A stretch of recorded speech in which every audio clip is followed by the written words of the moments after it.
Ordinary kid falls into fantasy realm. Ordinary kid gets told by local fairies he's the chosen one. Told he needs to defeat the evil wizard. Immediately gets his ass killed. First fairy to second fairy. You really gotta stop telling them that. Well, sooner or later it's bound to be true for one of these little fuckers. The rest of the series turns out to be about the amoral adventures of these two fairies. Concept.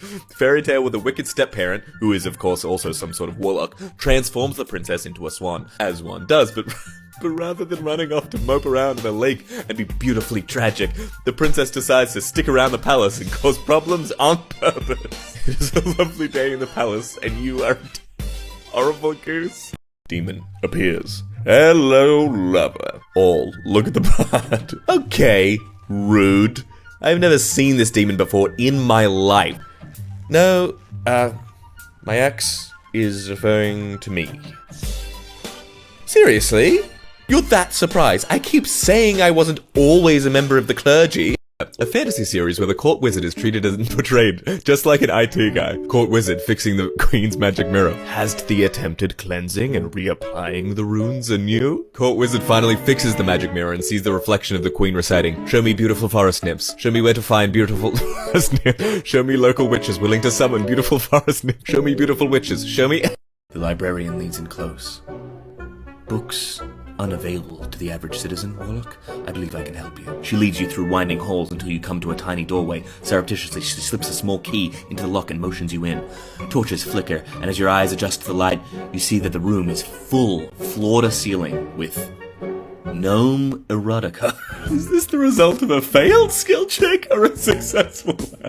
DM. At the bar, you see a cloaked, hunched-over man. He wears a crown of bone and blade, surrounded by 3 sentient rings of fire. His arm is made of steel. Who else is in the tavern? There's a goblin named Sam Smorkle. I want to talk to Sam Smorkle. Arrow, thunked into rogue. Barbarian. Look, a note. It says, "I, Ranger, have joined your party." Yay! No! Arrow, thunked into rogue. This note says, "By the way, if I wanted the rogue dead, the rogue would be dead." I like the Ranger. Druid turns into kangaroo. Aw, that's such a cute animal form. Thanks, it has pockets. At the ADHD wizard meeting. Sometimes I just find it difficult to hocus focus. Have you tried abracadabra? It's a material component for spells requiring concentration. Beast. You must live with me in this castle for the rest of your days. The food is free? Yes. But you see... I don't have to pay rent? I think you're missing kind of the point of... And there's a library? Sign me the fuck up, roomie. Please leave. Hey, so how far does your all-seeing sight extend, exactly? The many-eyed creature in my basement. Are you asking because you tripped on your own shoelaces in the foyer and fell on your face? Oh, so you saw that. The many-eyed creature trying to be nice. No. Reincarnation is a known, common, and expected result of death. You are a bounty hunter that specializes in tracking down people who have committed suicide to escape debts or a jail sentence. Hey, it's a girl, the doctor exclaimed. The fucking tax dodger is what it is. Blaze, the Flame Hogan, bursts into the infirmary, cocking his shotgun. This baby owes $440 million to the government. So what's your speciality? Stealth. Paladin. Me too. In that armor? Yeah, we just have different styles. For example, I use heavy stealth. Which is? Nobody can see you if there are no witnesses. I want a movie about a ghost becoming increasingly desperate to haunt a family, but they have cats, and so the poor dear goes completely ignored. Combine cats with loud upstairs neighbors for maximum ghost frustration. Someone could break into my apartment and just start smashing things, and I'd assume it's either the cat or the neighbors, and not even look up from my phone. Hi, rat. I just cast Speak with Animals so I can ask you about this dungeon. Do you understand how terrifying this is for both of us?